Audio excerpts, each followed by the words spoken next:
Well, I'll go ahead and get started now that we're all loosened up from all the pre-Zoom gab. So first, I'm just going to welcome everybody. Thank you for coming to the Advocacy and Social Justice panel put on by OPA's Public Sector Interest Committee. Appreciate you being here, and hopefully we can all learn a little bit more about public sector work. So I'm going to introduce our panelists now. First up, we have Dr. Christy Tinch, who is a licensed clinical psychologist, EMDR therapist, and supervisor of doctoral candidates from the School of Professional Psychology at Wright State University in Dayton, Ohio. And she's in private practice in Columbus, Ohio, and she's also a staff psychologist at the Ohio Reformatory for Women in Marysville. And Dr. Tinch specializes in PTSD and trauma-informed care. Next up, we have Dr. Eric Merkel, and he serves as the central office school psychologist for the Akron Public Schools Administrative Building, where he oversees the pupil adjustment program between the Departments of Student Support Services and Office of Special Education. Within the school psychology specialty, Dr. Merkel has concentrated his work on consultation, evaluation, and intervention for students with severe social, emotional, and behavioral needs that have resulted in substantial educational disciplinary sanctioning, expulsion, placement into residential facilities, or the judicial system. He is also a frequent professional development trainer on a diversity of topics that represent the intersection of psychology and education, as well as the legal aspects of those practices. Dr. Merkel holds an APA accredited and NASP approved doctorate in school psychology and psychology, an educational specialist in educational administration, a master's degree in mental health counseling, and a master's degree in human development, all from Kent State University, as well as a baccalaureate degree in psychology from Heidelberg University. He holds professional licensure as both a school psychologist and educational administrator, as well as national certification as a school psychologist. Dr. Merkel commits himself to service within the professions of psychology and education, serving on the governance boards of numerous professional and community agencies. And during 2014 to 2015, Dr. Merkel was the president of the Ohio School Psychologist Association, OSPA. And in 2019 to 2020, he served as the president of the Ohio Psychological Association. He is also the shared association liaison between OSPA and OPA. Dr. Merkel has participated in numerous media interviews over his career on a diverse set of psychoeducational topics. And he is also the recipient of the Ohio Public Sector Psychologist of the Year and President Awards from the Ohio Psychological Association. And last but certainly not least, we have Dr. Larry James, who is a retired colonel. He was born and raised in the great city of New Orleans. He completed his PhD in counseling psychology at the University of Iowa and a postdoctoral fellowship in behavioral medicine and clinical health psychology at Tripler Army Medical Center in Honolulu. Colonel James also received specialized training in clinical psychopharmacology. He is the former chair for the Department of Psychology at Walter Reed Army Medical Center and at Tripler Army Medical Center. Dr. James served this country on active duty for more than 2 decades and has deployed to many places such as Iraq, Cuba, and Afghanistan, and many other places.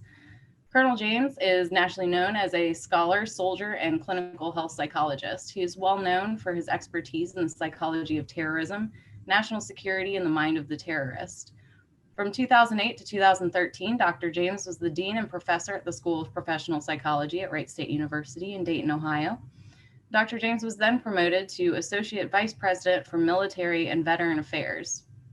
Currently, Dr. James is the President and CEO of the Wright Behavioral Health Group, LLC, and specializes in the treatment of chronic pain, PTSD, TBI, and military-related issues.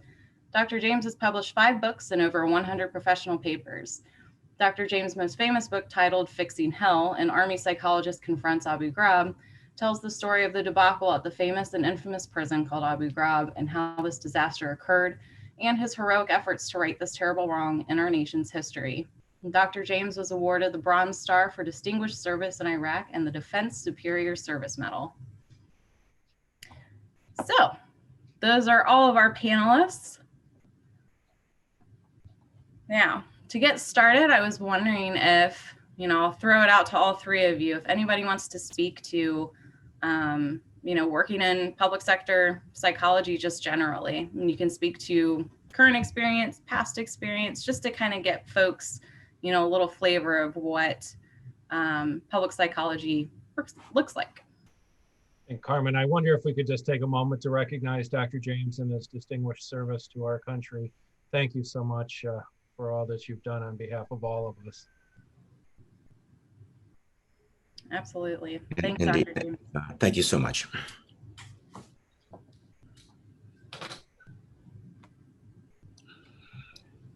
All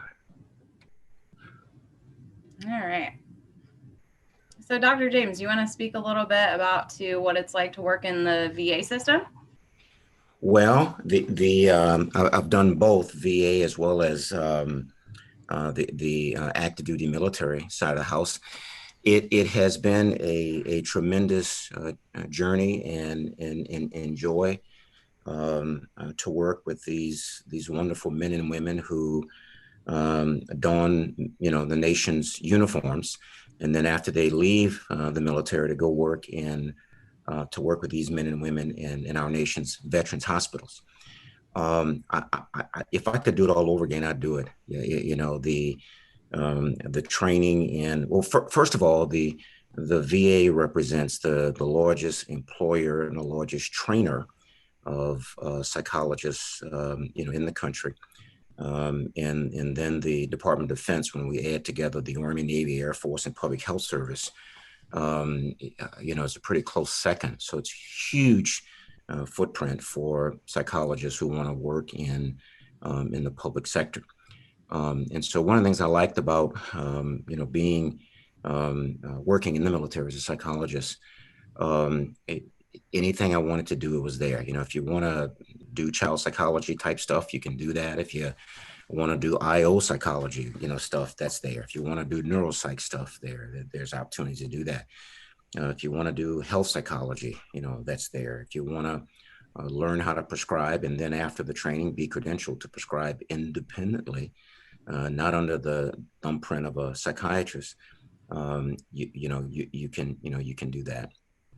And then the opportunity to travel. Let me be frank with you, on somebody else's dime. I've lived in over 30 different countries. A couple of them, I got shot at a few times along the way, but what the heck.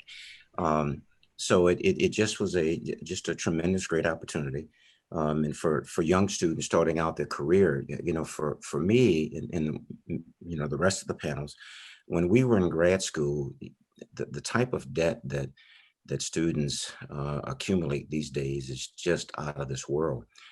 So one of the benefits of public service in the military as well as the VA is the opportunity to get loan repayment. And I'll say a little bit more about that, later as we go on. But anytime I talk about working in the military or the VA, I like to take a few moments and mention that. So I'll get back to that a little bit later. But anyway, I think it's just a great opportunity, Carmen, and thanks for asking, and thanks for having me tonight. Absolutely, thank you. And Dr. James, I just wonder, for clarity for those of us who are maybe not veterans, it sounds like you sort of have two different lenses, one of which working for the VA, but the other is a military psychologist. And I wonder if you can kind of speak to sounds like there's some different pathways there, because not everybody who is a VA psychologist, for example, is a military. Right. So many of the, there are different. Let me start off with the military one first. There are a couple of different pathways to becoming a military psychologist. One is like I did. I went off to the University of Iowa for my doctorate. And then I did my internship, at an AP approved site in the military. And that's the most common way, not only psychologists, but anyone in healthcare, be it physicians, nurses, dentists, optometrists, podiatrists, whatever. Most of them will do their didactic training and then go in the military to do their internship or their residency, and spend. And I think there's about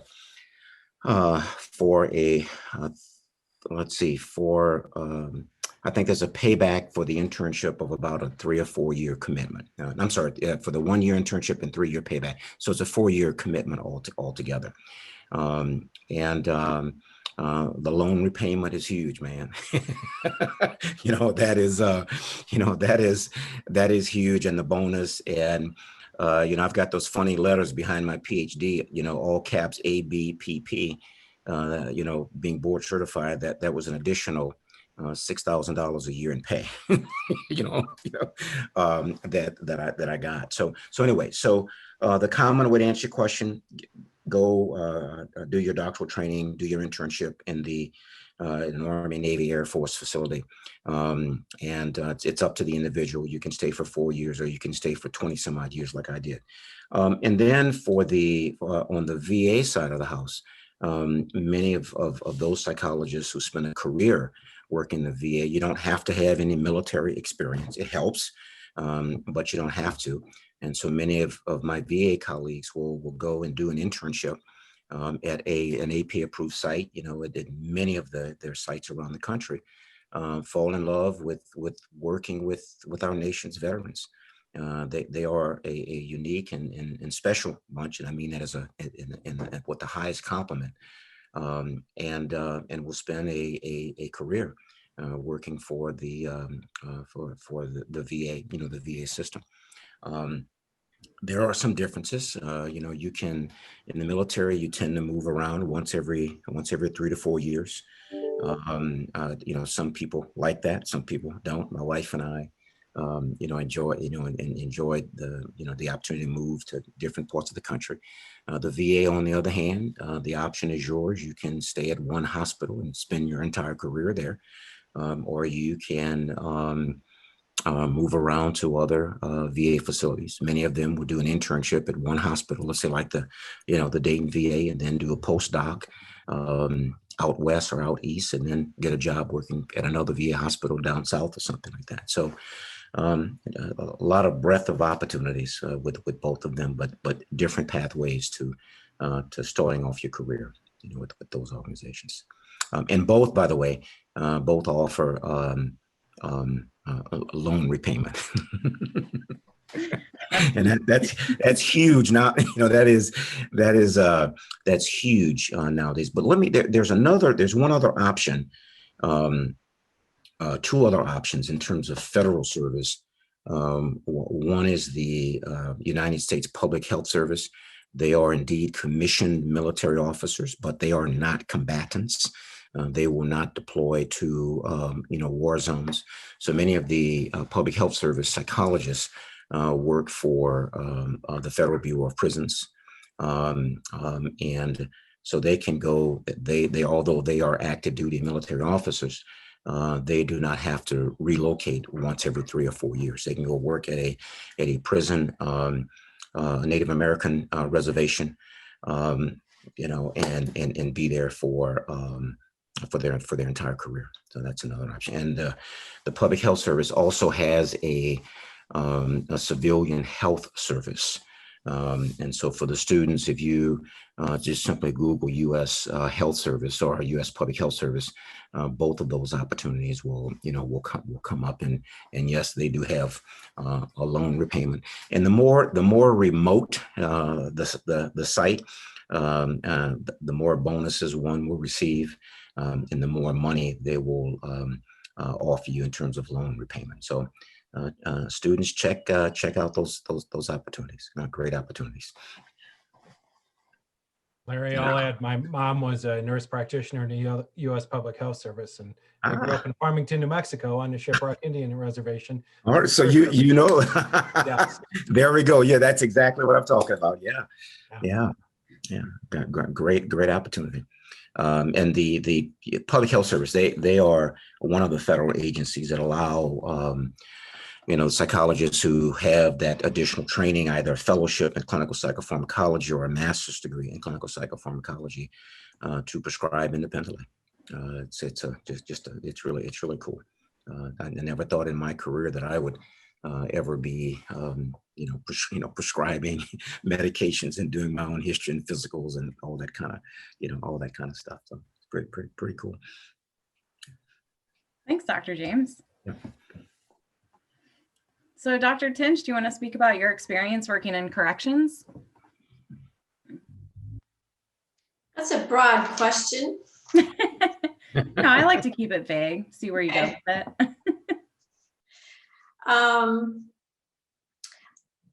I will start with saying that I started out in the VA in Tampa, Florida, and then went to a very wealthy elite eating disorder treatment center for 10 years in Florida. And then I decided to go into private practice because I was tired of working within the public sector. And then I found that very kind of isolating, and it wasn't really, I wanted to be more of a part of a system and a team. I'm a better fit for that. So I joined corrections, and I found my love here. I really love working within the correction system. And speaking of the student loan, we do also have 2 programs for reimbursement for one, we have a reimbursement program here through a union, and it reimburses for education, helps pay for education. And then we have a student loan forgiveness program. If you work for the correctional system for 10 years, they waive whatever debt you have after that. And then we also are part of the National Health Service Association, where if you work in an underserved community or population, which the prisons, most of our prisons are, you qualify for that. And we have a lot of people taking advantage of that because that's a huge bonus.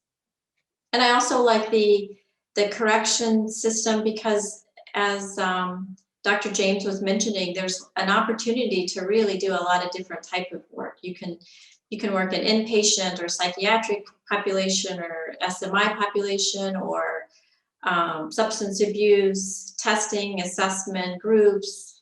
You know, I like the diversity that this provides versus the private practice sector.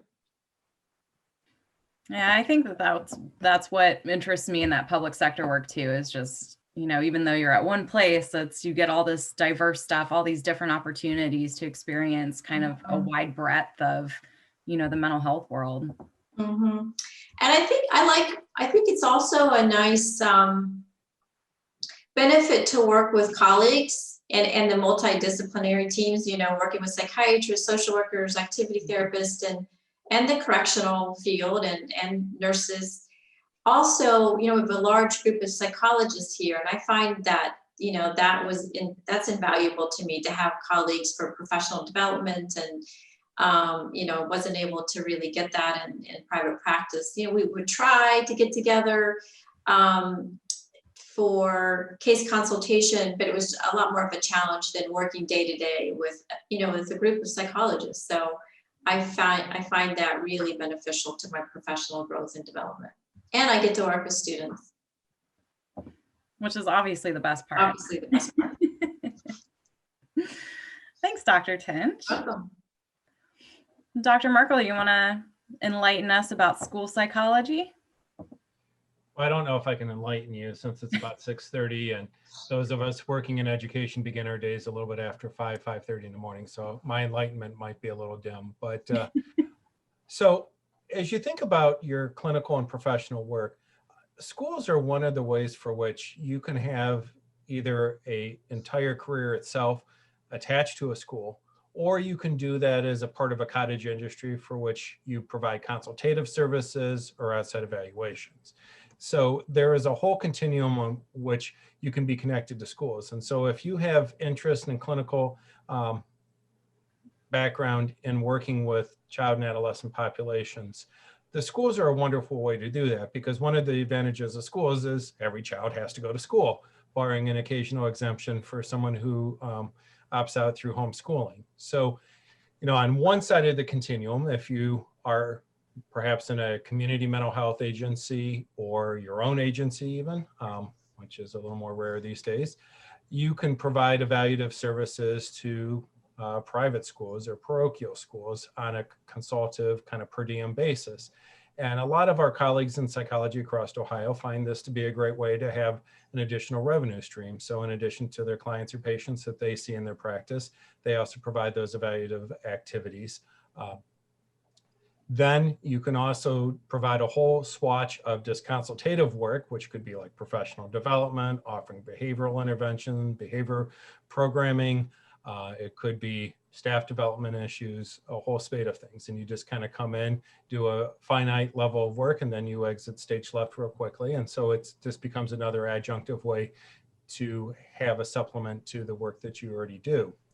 And then you can also work in the schools as a career trajectory. Now, the challenge with that is it requires that you also have an Ohio Department of Education license.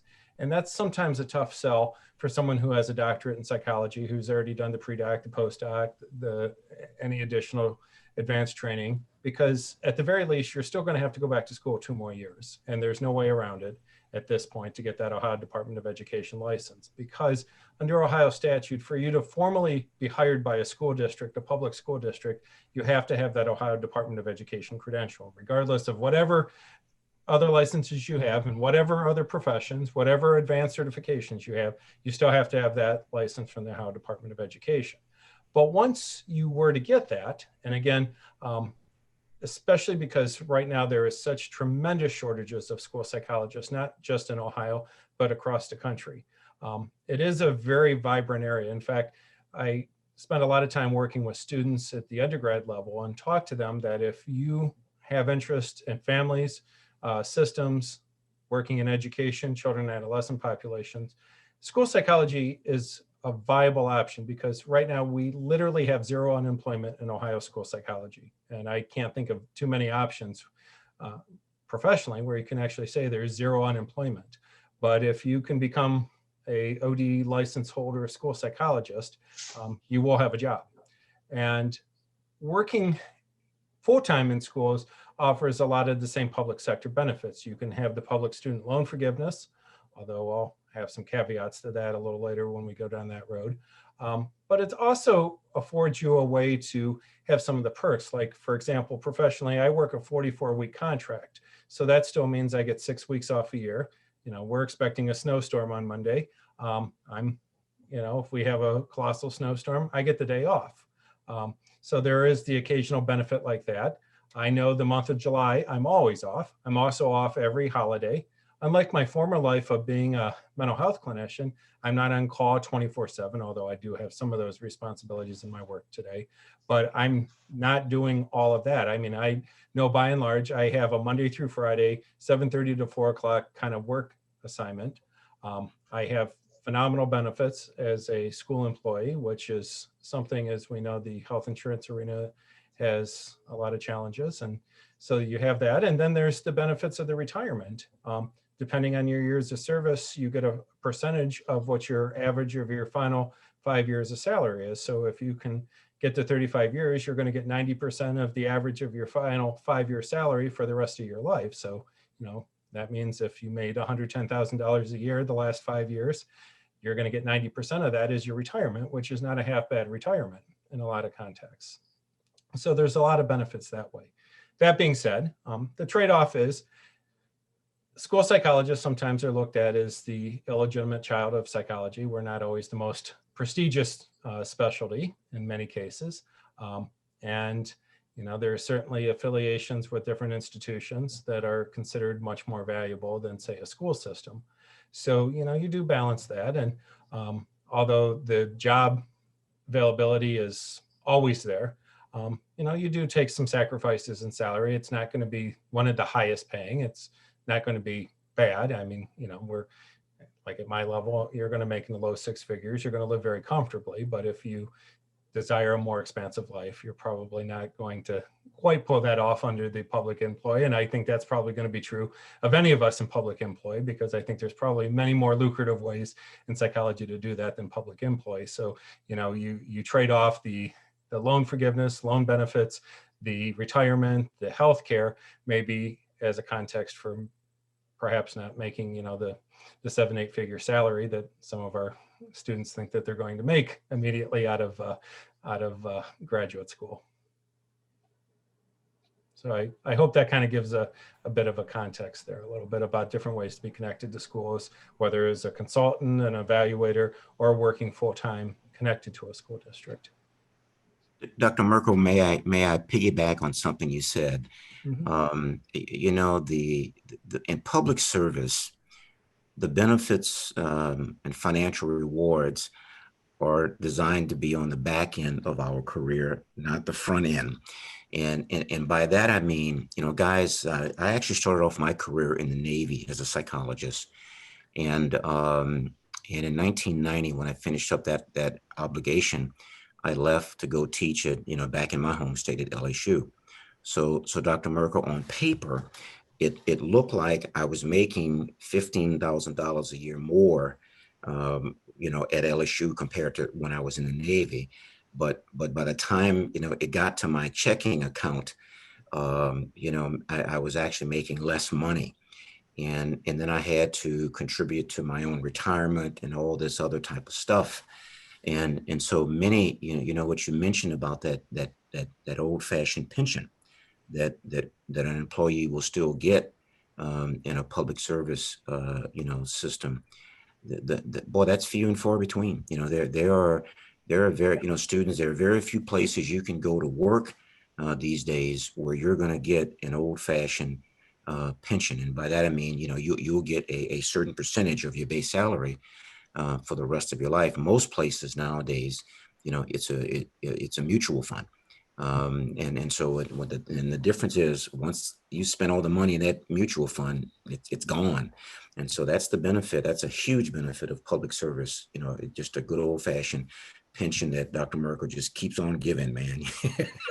And again, especially in this arena today versus having to contribute or matching with a retirement, the blessing of that, it just can't be understated. And, you know, I have plenty of colleagues, and I think Dr. James said it beautifully, because it's not just the immediacy, but that back end. And, you know, I have a lot of colleagues that, you know, they live wonderful lives in their 60s, 70s, and 80s, you know, making, you know, $90,000, $100,000+ a year retirement, which is not too shabby in this arena. And the other part too is the healthcare. You know, I mean, I can say this among friends and colleagues here. I mean, I pay $30 a month for comprehensive health insurance, and you know that's almost unheard of.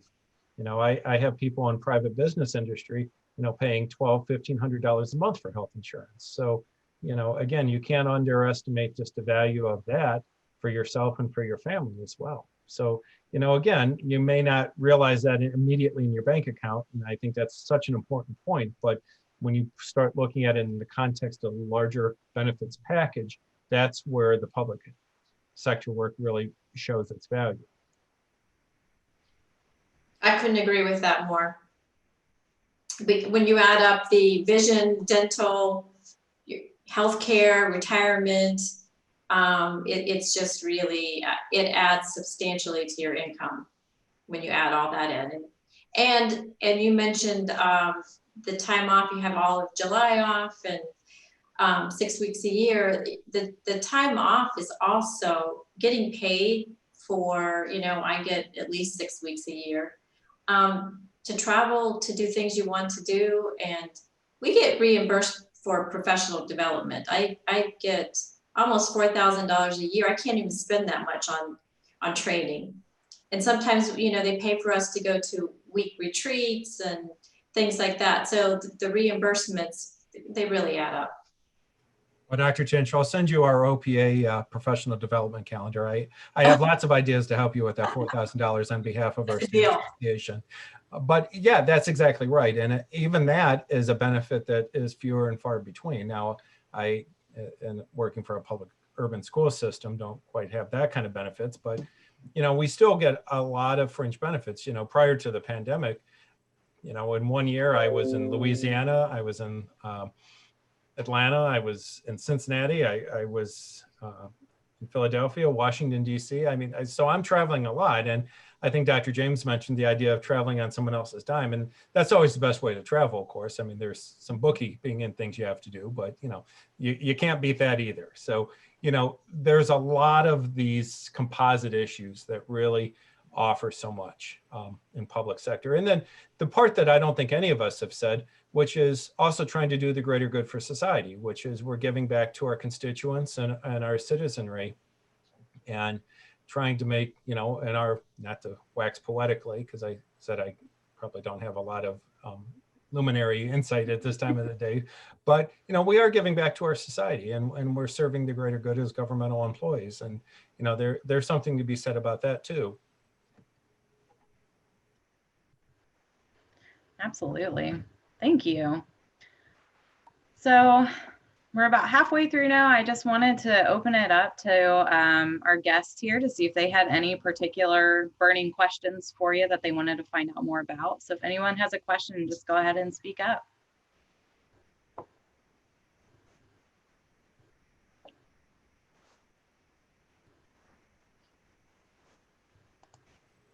Carmen, I wonder if we could ask Dr. Carbaugh to maybe as a early career VA psychologist, just to put you on the spot, Brittany, to maybe mention to how you found your way to the VA, because I'm looking at you and I know a little bit about you. I know you're not a soldier. So, you know, but you made a choice to go to the VA versus probably, given your impressive background, lots of other choices you could have made. So, you know, maybe that might be helpful for some of our early career folks here to hear that from your lens too. Sure. No, it wouldn't be a panel with you here if I wasn't put on the spot at some point, I think. So I'm happy to. And I'm passionate about, you know, talking with students anyway, so I'm excited. So the VA for me is kind of working with veterans is an intrinsic motivation. So my father retired from the Air Force, a colonel. We moved around. We were also stationed over at Honolulu, Dr. James, at some point. I was just old enough to be able to remember it. So it was you suffered. You suffered for your country like I did, huh? Very much so. Very much so. Yes. So I, being a military child, had I think just a pull towards that community. There was some sense of belonging there for me, having grown up around it. But also just a sense of duty as well, like this idea of serving the community, serving the greater good, wanting to do my part. And if it wasn't going to be as an active duty psychologist, which is still something I'm considering, then it's going to be serving those that served. So I think there was just kind of an intrinsic motivation towards VA for me. That said, I believe as a student, it was my job to get as much experience as I could and not to pigeonhole too soon. So I have been in community mental health and I got burnout. And I've been in private practice and I too felt isolated. And then I finally got the chance to be at VA and it fit for me. The connection with community and working in interdisciplinary teams keeps you on your toes. There's always something to learn, always something to know. You're not alone working with patients. They've got a whole treatment team that's taking a really holistic look at them. It's their health care, it's spiritual care, it's their mental care. So, and then in the VA, let's be honest, it's socialized medicine. I can literally send them down to the department to go get whatever resources I want to get them. Whereas working in community mental health, it was like, yeah, I think you should get this, this, and this. Good luck finding it and good luck paying for it. So the VA in particular, I feel like there's a great connection with resources. I feel like I'm actually able to help provide the resources I'm recommending to my patients. The student loan forgiveness is huge. Let's not, the benefits. You know, I see people leaving VA because they're getting offered, you know, the big fat money up front. And I'm like, yeah, but that's up front. And they're also not giving you the reimbursement for all these other things that we've just been discussing. So at the end of the day, we're probably evening out. And then I also get a pension at some point. So I think the benefits is important if you're willing to kind of think about the long game. And the leadership, the opportunity for growth within public sector work. It's already been mentioned, but the variability in your job is huge. If I just had to kind of go in every day and do the same thing every day, I'd be miserable. Whereas there's opportunities, they have leadership development training within VA. You could move up in the ranks within hospital administration or with psychology. You know, at some point, putting in a solid 20 years with the VA, I'd be a fantastic consultant, and that's where I will make the big bucks in retirement if I want to. So you just learn great skills. There's a lot of great training. And I think you're just a leader. You're just a leader in psychology in that way. So I could talk forever, but those are some of the highlights for me. And full disclosure, I'm a resident at the VA. I did my internship at VA. I've done practicum at VA, my advanced practicum at VA. So I've got a few years VA under my belt, and it's where I plan on staying. And just to highlight something Dr. James said, you have mobility within the VA, but you really do, because you only need a single state license to work at a VA, and then you can move to any VA in the country. So I just want to make that very clear. You could move as a civilian, in private sector too, but you'd be facing getting relicensed wherever you go. And the VA, you don't necessarily need to do that. So some perks. So. Well, thank you, Dr. Carbaugh. So I was wondering, if any of the panelists wanted to jump on this one, but what does advocacy look like in your setting? How do you advocate for your patients where you're at? Well, for me, because of the rank structure in the Army, it was very different. As a colonel, I outranked most of the damn people around me, so I could easily tell them what to do and what not to do. So that's not a fair. That's not a fair. That's not a That is one of the examples of when you work in a public sector, be it the military or other public sector organizations like the VA. I mean, if you are a psychologist and you are a GS-15 or GS-14 department head, you have a lot of advocacy power to work as a strong advocate. If you are the VISN 10, meaning the chief mental health officer for the Ohio, parts of Indiana, parts of Michigan region, you have a huge platform to be an advocate for, a mental health advocate for not just your patients, but for mental health in that particular VISN or that particular region. So for me, that's how I did it. I used the platform of my position and my military rank to try and right wrongs and work as an advocate for the communities that I serve. Thank you. And I'll take the complete opposite side. So I serve as a consulting psychologist to a board of education. So I have the ability to advance the interest of students with disabilities, which is the primary population that a school psychologist or a psychologist in the schools is going to work with. And that's going to be across intellectual, developmental types of disabilities to social emotional disabilities. But a lot of my work is consulting, and it's giving psychology away. And that means I provide a lot of professional development. I spearhead a lot of initiatives. Like right now, I'm overseeing our DEI efforts related to diversity, equity, inclusion related to LGBT+.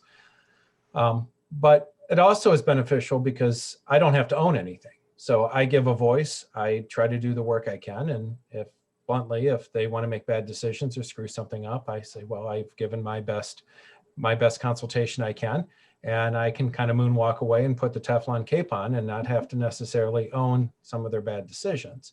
Likewise, as their expert witness, I get the benefit of defending them, which is awkward because sometimes then I profit because of their bad decisions, but I also don't have to own those decisions. And so it's a very different context because I'm really not the boss of anything. I oftentimes joke I probably can't order paper clips if I really wanted to at the end of the day.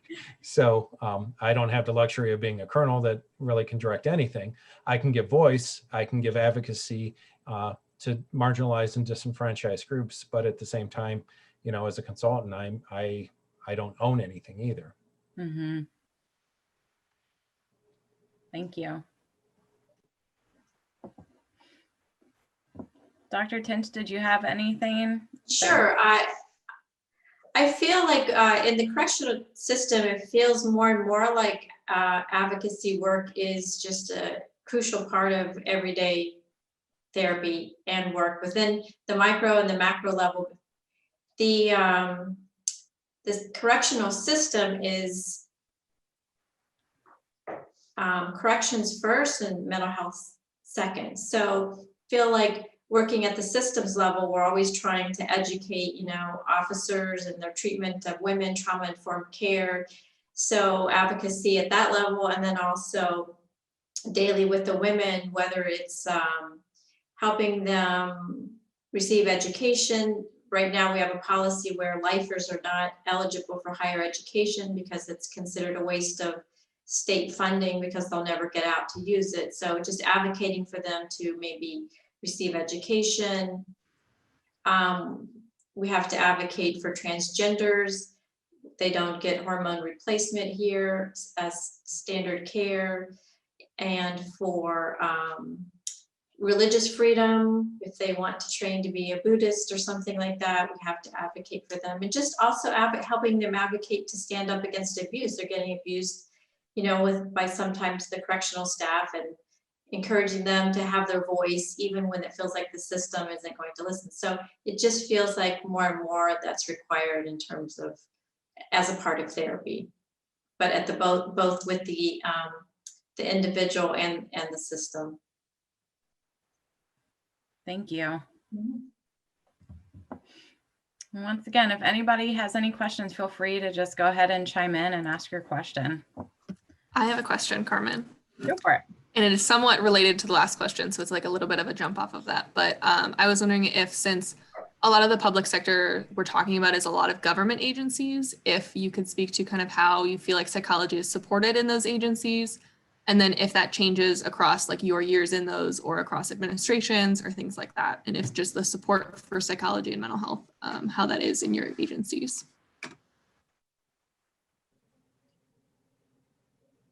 I think Dr. Tinch kind of said it in a really interesting way. Working in the schools, school is all about curriculum and education first, and then everything else. And so much in the same way, it sounds like corrections is about corrections first and then everything else.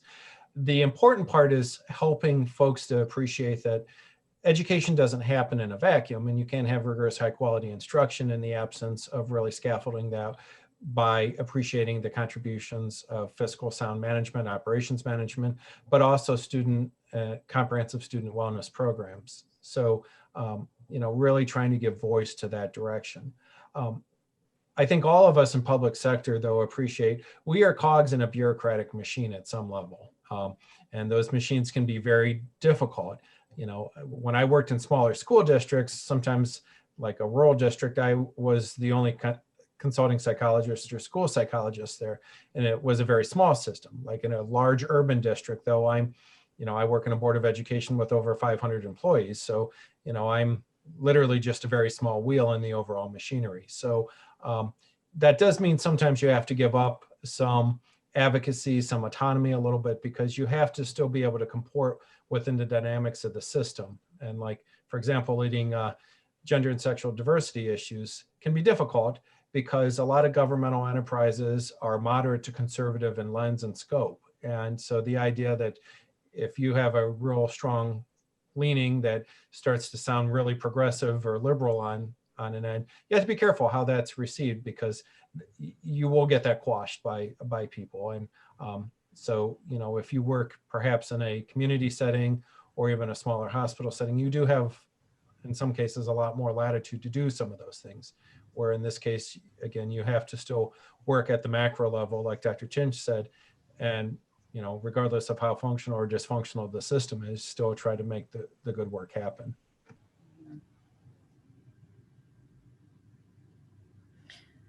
So just going off of that, I mean, it sounds like sometimes that advocacy work can be pretty exhausting. And I was just wondering how you all deal with some of the burnout, you know, maybe when you find yourself hitting that wall where you can't, you know, make the changes that you want to change. How do you cope with that in your life?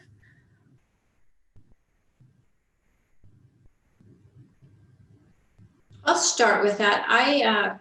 believe that's one of the benefits of working within the public sector is the benefits. Like I take time off and professional development and remember my passion for psychology, and I get out of corrections for a little while and do some more training. And I feel very supported here in any kind of training that I want to receive. And that helps prevent the burnout and the colleagues that I have. You know, I think that also helps prevent the burnout. You can just, you know, debrief or share things with your colleagues, and that helps buffer it. And the amount of time off really keeps you work hard, but you also can play hard. So I think that gives me a nice balance where I did not feel that in private practice. I didn't feel the luxury of taking 2 weeks off at a time. And here I don't have any problem with that whatsoever. I'm glad you were able to find that balance. I'm sure, I mean, just with any job, I feel like you need to have some sort of balance there where, you know, your career isn't consuming your personal life for sure.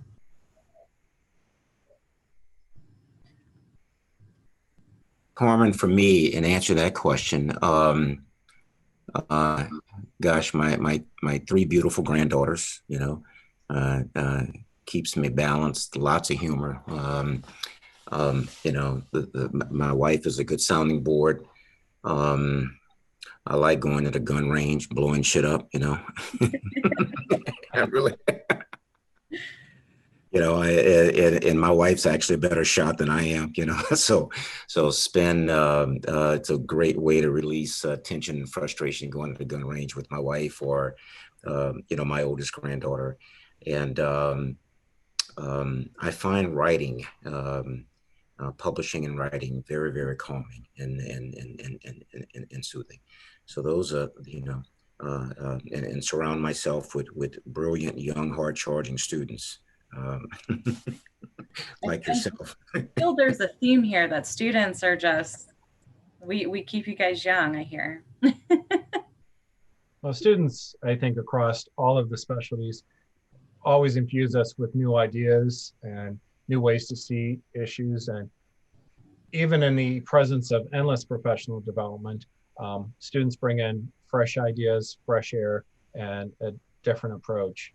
Because regardless of how timely any of us want to think we are in the work, you know, we aren't exposed to the latest and greatest, so to speak, of the academic world once you're away from it. And I know it's hard to believe when you're a student, but there is life after school. And although, you know, part of all of us with doctoral degrees will commit ourselves to a life of scholarship, but you won't necessarily, you know, as we think back now, it's been a couple of days since I've been in graduate school, and, you know, that feels like a lifetime ago. I will also say, though, like in my case, and I'm sure Dr. James probably in the military has a different context, but one of the benefits for me is I have very discrete boundaries on my day. And even though I serve as an on-call crisis person for our district 24/7, 365, and sometimes we have some moments where it doesn't seem to end, I know most days of my life, I'm going to be done somewhere around 4 o'clock plus or minus. So I still know I have a wonderful evening ahead of me. I still know I have a weekend ahead of me. I still know I have holidays to look forward to. I have that magical month of July off in many cases, although I usually get recalled a couple of days. And I mentioned I have a potential snow day coming up that I get to be excited for, and put the pajamas on backwards and put the ice in the toilet and all the things we used to do as kids. So for me, the self-care is because I can create those kind of boundaries. And when I was a clinician, you know, I was on call, and I can remember, you know, back in the day getting my first pager thinking I was like all important and everything. And then I realized that having a pager means it actually goes off. And that means, you know, suddenly you're going to get dispatched to whatever. And it seemed like it was always the holidays, as we appreciate the challenges of the holidays. And so my holidays were always subverted, dealing with the crisis issues of my clients and patients, where I by and large don't have that now. So I think all of that contributes to my own self-care. But, you know, the takeaway there is you still have to keep your own boundaries. And, you know, I have colleagues that really try, unfortunately, to work 16, 18 hours a day. And no, at some point we know that's not sustainable or healthy for anyone. And But I think that is another benefit of many aspects of public service. I certainly can't speak to military because I'm guessing the military doesn't take, work on business hours. But I think for a lot of other areas of public service, it really does work on business hours in many cases. Thank you. So if nobody else has a question, I've got one more maybe. Let's see.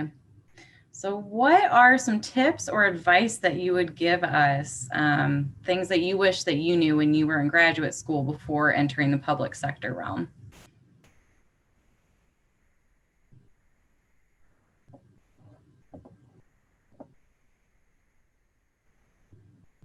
It's a tough one. Carmen, I wish I knew more about, well, let me back up. I think my faculty taught me, competently to be a good, clinical psychologist, all those skills I needed to know. But I wasn't taught much at all about the business of practice, how to, how to be a manager as I move up, get more rank, take on more responsibility. How do you write a job description? How do you terminate an employee? How do you, so all the business of all of those types of things, I wish I would have had the occasion to somehow get more information about that. And, when I was, doing my training, I remember when I was first appointed as the chief of a small clinic, I think I had the clinical stuff down, but all the management stuff, that was a tough learning on the job kind of an experience for me. Mm-hmm.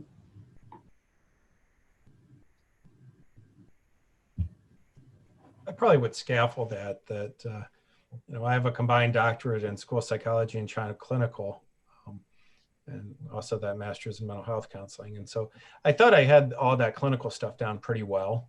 I knew how to give tests, I knew how to write reports, I knew how to do a number of different pivots on different therapeutic approaches. What my life in education, though, also meant I had to go get that postmaster's, EDS, and educational administration. And that's kind of like the educational equivalent to an MBA. And I didn't know at first that would be something I would still have to go pick up to have that administrative license to do the work that I do now too, to be able to make district-wide decisions and execute funding streams and things like that.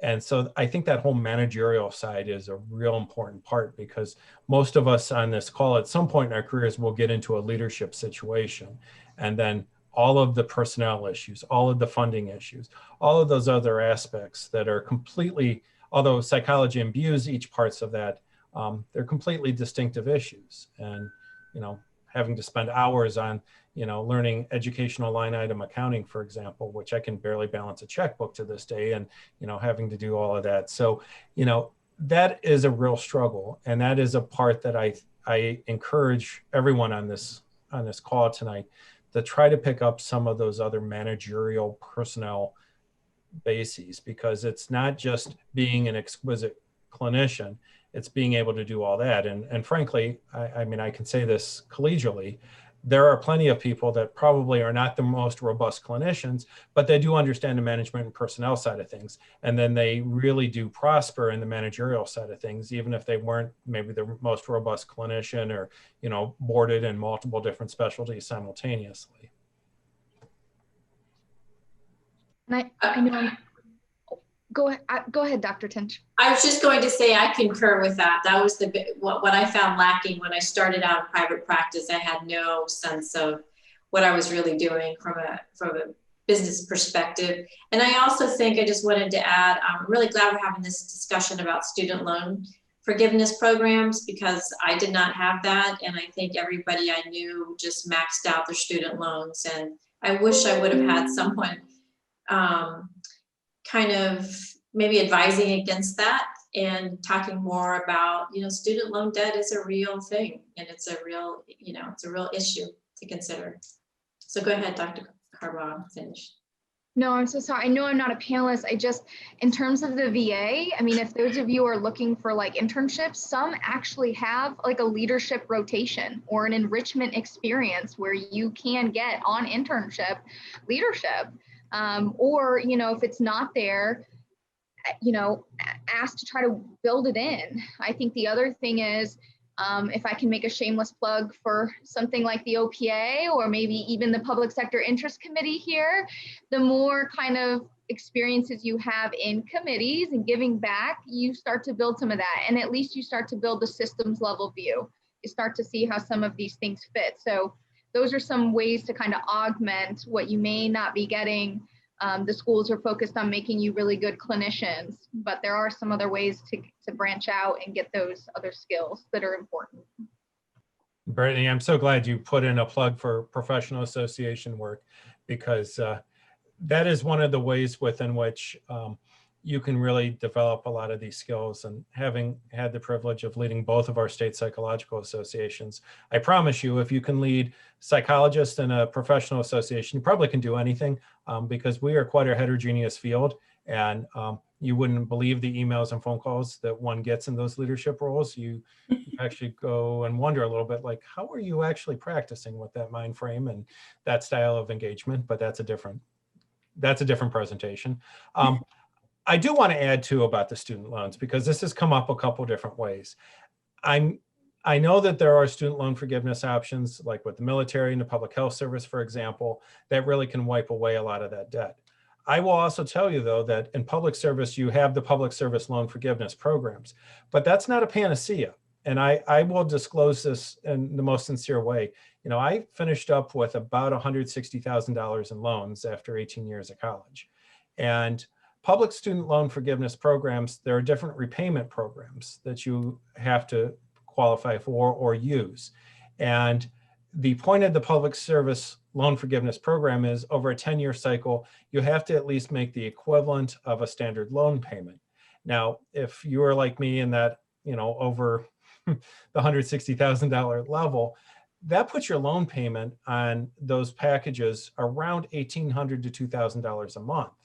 And like in my case, there was no way in hell I was going to be able to do a $2,000 a month student loan payment.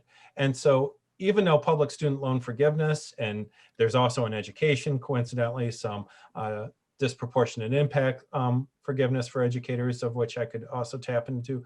But again, all of those are supplanted by the fact that you still have to be able to make the equivalent of that standard student loan payment. So like in my case, I will probably be paying loans to the maximum extent till I retire or die, or whichever comes first, because I will never be able to reach the public student loan forgiveness. Even now, having gotten them down appreciably, I still would have to make like a $1,400 a month student loan payment to have one of the qualifying programs that would allow me to even have those payments count for the public student loan forgiveness. The coincidental part of that is, if you do the math of like a $1,400 student loan payment a month, over 10 years, I've paid off my loan, so I get nothing forgiven.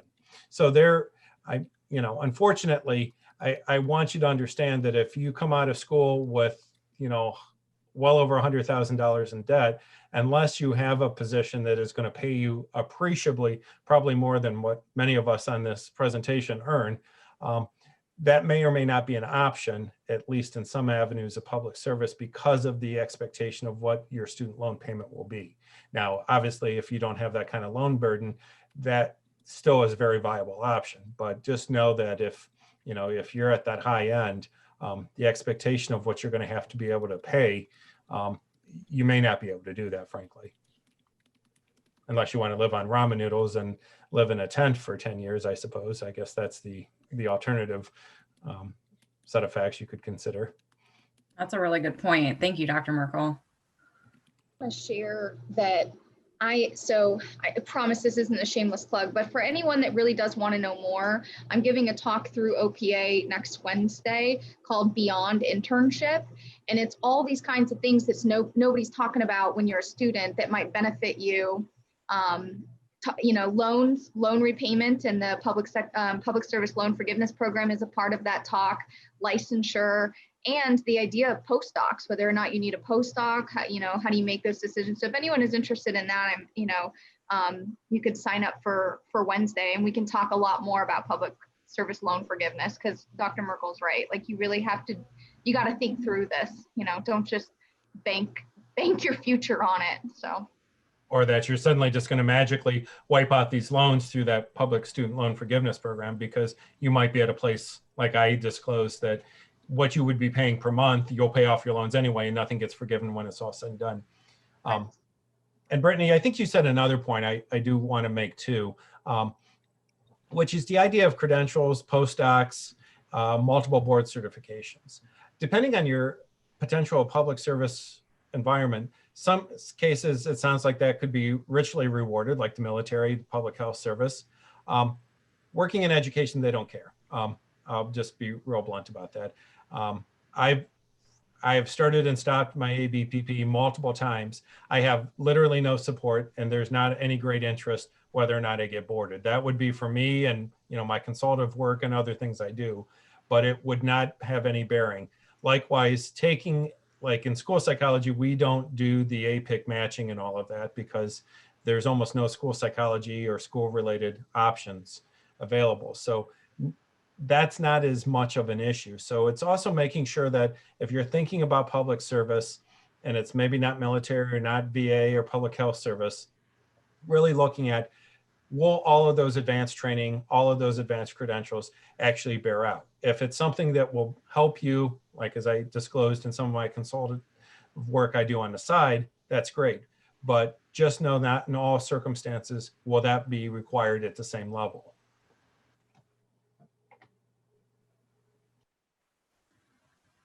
Thank you. Very handy information. I'm actually learning some new things myself tonight, so I'm glad I'm here. So we'll probably wrap it up. I know Dr. James and Dr. Tinch and Dr. Merkel are very busy folks. Does anybody have any questions that they wanted to throw out as we wrap up tonight?